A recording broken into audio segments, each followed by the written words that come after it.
Okay, we are live. Okay, we're live.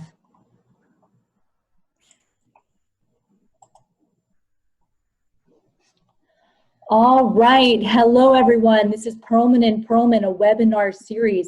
Let's talk about how to deflate the belly bloat. I'm thirsty. Anyone thirsty?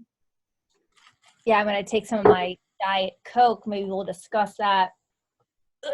Well, a little belching here. I'm Amy Perlman. Oh, gosh, come on. And I'm Michelle Perlman. Do you all ever feel like you have to wear an abdominal binder about your distended abdomen? I know I do. Sorry, go ahead, Amy, introduce yourself. I'm Amy Perlman. I'm a urologist and men's health specialist. Sorry, I'm choking on the broccoli. And I'm Michelle Perlman, gastroenterologist and physician nutrition specialist. So today, on our webinar talk tonight, we are going to talk about how to deflate the belly bloat. It's one of the most common complaints that I see all day, every day. So we're going to talk about little tips and tricks that can really help the majority of people who suffer from this often very disabling condition. And it's a really important topic because you're seeing some sort of numerator of what I imagine to be a very large denominator, right? You're seeing the patients who choose to seek care, but everybody at some point in their lives, if not commonly, suffers from belly bloat. I know I do, so. Okay, so really tonight we're going to talk about what exactly is intestinal air and when is it actually a problem or pathologic. So we'll talk about the terminology. We'll talk about reasons for excess intestinal air, including excess air introduction and excess air production, structural and functional problems, and then really the bread and butter, or the nuts and bolts, shall we say. We're going to talk about the lifestyle and dietary changes to help you reduce the belly bloat. So as a gastroenterologist, it's a very fancy name. A lot of people have trouble pronouncing it. Sometimes I do as well. But really all I am, in a nutshell, is a glorified plumber. Now, Amy, as a urologist, I am also a glorified plumber with a very near system, but different and yet very much related. Exactly. So let's talk about belching, bloating, and flatulence. It is normal for our body to have air in our intestine. That is normal. The problem is that some people with excessive air introduction or air swallowing or excess air production with some of the foods and liquids that we consume, that gaseous distension of the stomach or of the intestine can become very uncomfortable for some people. There are some people who walk around very distended, and when I ask them, do you feel bloated or uncomfortable, they say, no, this is me, I'm normal, I feel totally fine. Now, there are also another kind of subset of individuals who they have a washboard ab stomach. They're very thin, small waist, and they come to my clinic and they say, doc, I'm super bloated. And you look at them and you see 8 sets of abs. I didn't even know that existed. And you just kind of wonder, okay, they feel really bloated, but they literally have washboard abs. But that doesn't necessarily, it's not a muscular problem. It has nothing to do with fat or anything like that. But it may be that when they consume certain foods or liquids, they get excessive air in their intestine that causes an uncomfortable sensation for them. So even if they don't have a huge belly on exam, they feel that sensation of bloating. So Amy, in your practice from a day-to-day, like I said, it's one of the most common complaints that I see every day as far as bloating. And so I talk about it all the time, and I'm comfortable talking about it all the time. I have no problem saying, hey, are you burping? Are you bloated? Are you farting? But many people get embarrassed about this. So Amy, when do you ask your patients about these types of issues? And why is it important in your practice as a urologist? Yeah, good question. And the question comes up oftentimes, especially in postoperative patients. In fact, those are some of the most important questions we ask someone the day after, a couple of days after surgery. Are you burping? are you passing gas? And then I usually follow it up with, yeah, the hospital is the only setting where flatulence is encouraged. But it tells us that the body is working. If someone is burping and the air is going up and they're not passing gas from down below, that is less reassuring than going in the opposite direction. So gas in the hospital, great. Gas in an enclosed room in the clinic, not so great. Yeah, so I think it all comes back to gas is normal in the intestine and it has to move somewhere, because if it gets stuck or you have air trapping, that's what causes that uncomfortable sensation or belly distension. So someone is either going to burp or belch it up through their mouth, or they're going to pass it from below, which this kind of scientific term is called flatus, or really, farting as we know it. So it's normal to have gas. And although many women who are maybe watching the video are going to deny ever passing gas, and I was always told women don't poop, and I'll tell you firsthand that women poop all the time, these are normal physiologic processes. And so if you don't do these normal things like pass flatus or have regular bowel movements, that's actually a problem, a pathologic problem in some instances. So, again, bloating is very common. In some people, they may have a lot of gas in their intestine and it doesn't bother them. Those aren't the people I see in clinic. The people I see in clinic have this visceral hypersensitivity where any little gaseous distension in their intestine causes them increased discomfort. Now, the problem here is that there's no test that I can do to prove that per se. I can do an endoscopy, I can do a colonoscopy, I can get 1,000,001 biopsies, but that's not assessing gas in the intestine. So oftentimes I will tell my patient, hey, good news, there's nothing wrong with you. Your endoscopy, colonoscopy, and biopsies were normal. And I used to expect them to say, jump for joy and be super excited. But actually, many times they look back at me and say, well, I feel horrible, so what the hell is wrong with me? People want an answer, but the problem is that many of the tests we have in our arsenal don't give us that answer. Now, as far as flatus goes, the ones that typically have an odor are the ones that are actually producing sulfur, and those pertain to certain foods that we ingest. So that would be like a bunch of egg yolks, let's say, that can produce a lot of sulfur, which can cause a malodorous flatus. And then as far as swallowing air, that's, excessive swallowing, and we'll go into that, is really the primary cause of belching, and that contributes to that bloating sensation in some folks. So as common as bloating is, and belching and flatulence, in the majority of people, it's a very benign process. It just means that we have to make some basic behavioral, lifestyle, dietary changes, and those symptoms will improve. But we always have to remember that sometimes having these symptoms can also kind of be from an underlying kind of more serious medical problem. So that's really what I do in clinic, is really rule out the more concerning things. And once those things are ruled out, then we kind of go over a lot of these lifestyle and behavioral modifications. So you always want to make sure that you rule out some of these conditions, and this is not a complete exhaustive list, but celiac disease, pretty common. That's a gluten-related issue, an immune phenomenon. So we can, if someone is ingesting enough gluten, we can test just a simple blood test to screen for that. You want to make sure there's no signs of inflammatory bowel disease like Crohn's or ulcerative colitis, small bowel overgrowth, where normally we have the majority of our bacteria in our colon, and for a multitude of reasons, you can get excess bacteria in your small gut, and that can cause bloating, malabsorption, and diarrhea. Constipation and underlying motility disorder, medication side effects, food intolerances, food allergies, things like that. So a lot of these are very common. Many of them are benign processes, but I can tell someone stop drinking the carbonation, but if they're ultimately constipated, remember, I'm a glorified plumber. If there's a bunch of stool in the colon, then the air can't pass. So they may cut out the carbonation, but if the stool's not moving from below, they're still gonna have air trapping, etc. So you really have to make sure that the whole plumbing system is working well. So I'm a glorified plumber. It all comes down to two very basic concepts, and that's reducing excessive air swallowing and reducing excessive air production. How do we do this? Amy, do any of your patients ever talk to you about, what are some gut healthy foods, or what do you think about kombucha or garlic, things like that? Does that conversation ever come up? Well, I see patients who want to reduce their urinary tract infections. And so we talk a little bit about probiotics.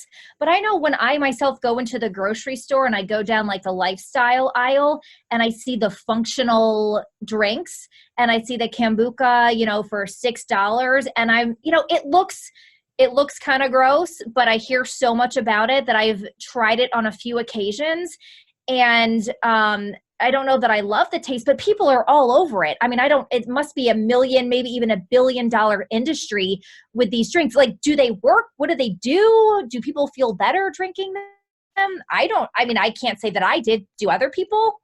Yeah, I mean, that's the thing, is these are all kind of health food products. It's $1 billion industry, not just kombucha, but just health food products in general. Particularly in places like South Florida where people are all over it. They want that magical food or supplement or nutraceutical, et cetera, to make them feel better or to combat anti-aging, to help promote gut health. So it's very trendy.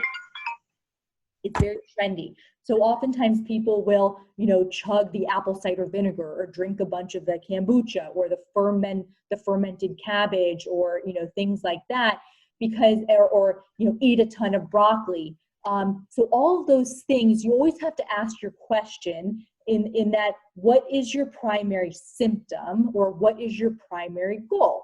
So if my primary goal is to eat food that has a lot of vitamins and minerals and good dietary fiber and help promote gut health, then eating a bunch of broccoli would reach that goal, okay?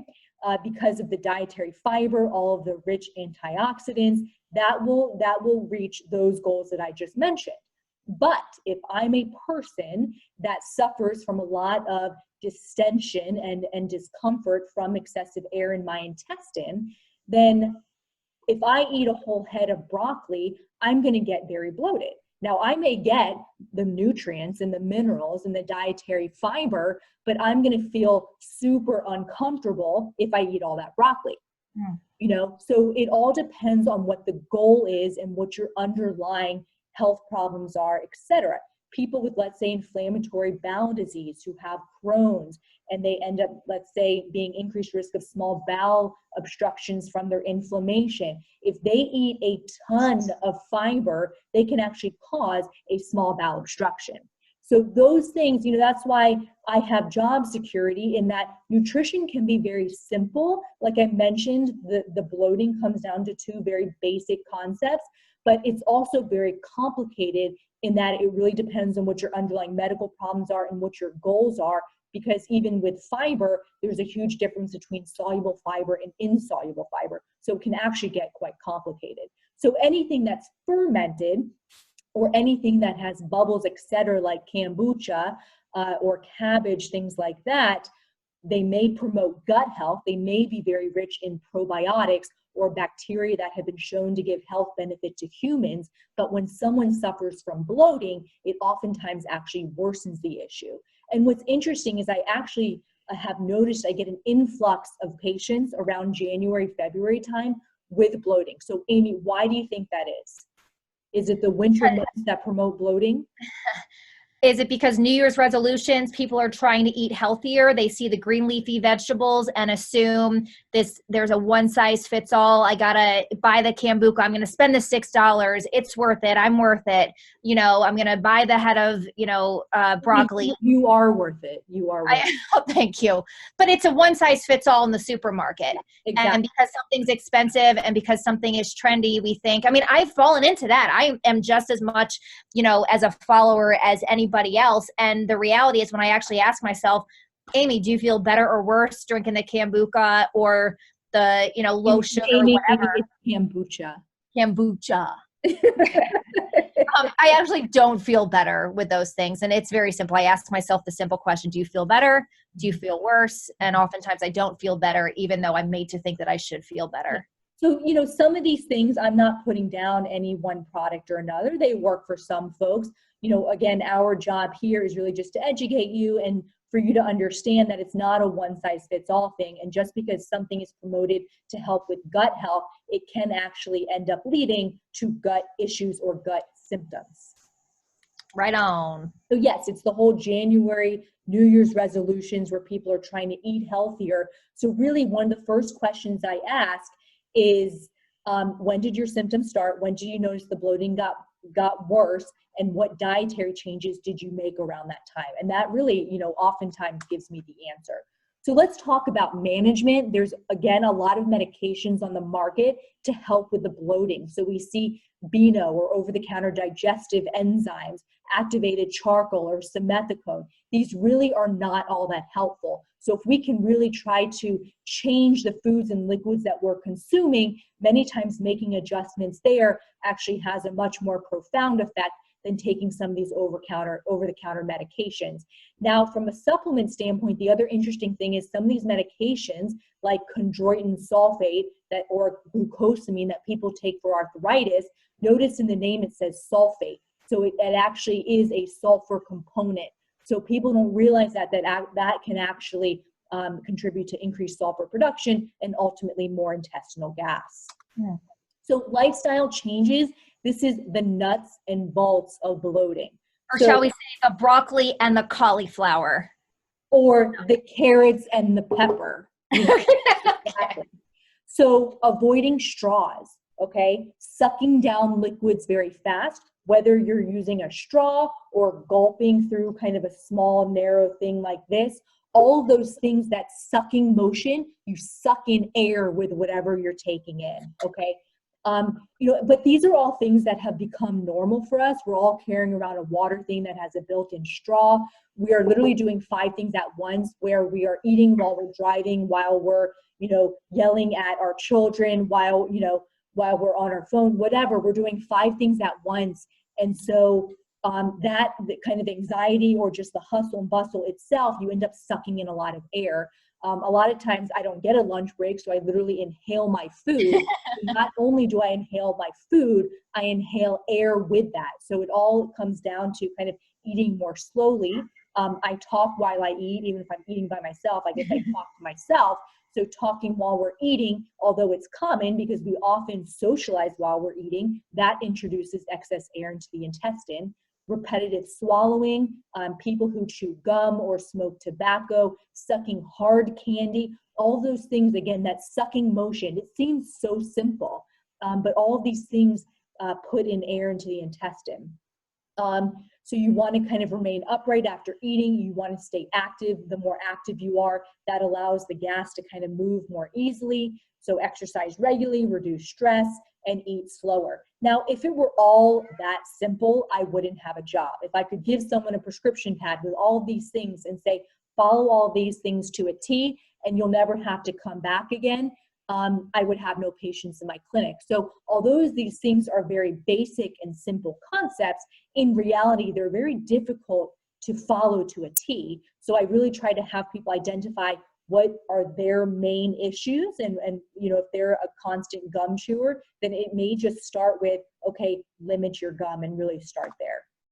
So diet recommendations, a lot of times people will drink soda because they say, oh, it makes me feel better. I start belching all the air that I had. Absolutely not. When you drink anything with carbonation, whether it's diet or regular or seltzer water, sparkling water, etc., those are bubbles, okay? So you ingest bubbles, now you have even more air in your intestine, so now you start belching all the air that you just swallowed, okay? Little things like smoothies or whipped foods, we often forget about this with the whole, everyone's using smoothies. That whipping motion introduces excess air into your smoothie. So although you may not be drinking any carbonation, the whipped food or smoothie, it actually has a lot of air in there. Artificial sweeteners, which unfortunately are in a lot of products, these days can definitely contribute to bloating, particularly the ones with sugar alcohols. So I think, Amy, you and I had a bad experience in Florida many years ago when the sugar-free candy, you know, first came out and was trendy, and we thought it'd be a good idea to eat a ton. Oh my God, I think it was the gummy bears, and we were just in and out of the restroom. That was So all of those sugar alcohols, particularly the sorbitol, are not digested, and that can lead to a ton of bloating and diarrhea. And then any big drastic. You're putting that out there, so. No problem. I have a picture, but I figured I wouldn't post it. And then the last one I'll talk about are drastic changes in dietary fiber. So for instance, where it gets difficult with what I do is people who are constipated, I tell them to increase their insoluble fiber to help them with their constipation. And so let's say they went from eating no fiber to eating tons of fiber. That kind of big drastic change in fiber intake that they're not used to can cause a lot of bloating. And so it may help with their constipation, but with all that fiber introduction, it may actually worsen their bloating. So you have to kind of slowly reintroduce it, okay? So let's talk quickly about reducing the intake of foods and liquids that actually form gas. So all the things that we've talked about so far go into limiting excessive air introduction into the intestine, foods and liquids that cause excessive gas production. So these are called our FODMAPs. They are types of carbohydrates that are basically not digested by the human intestine. So when the carbohydrates reach the distal part of your small bowel, they get fermented by the bacteria and produce gas, hydrogen, methane, and sulfur.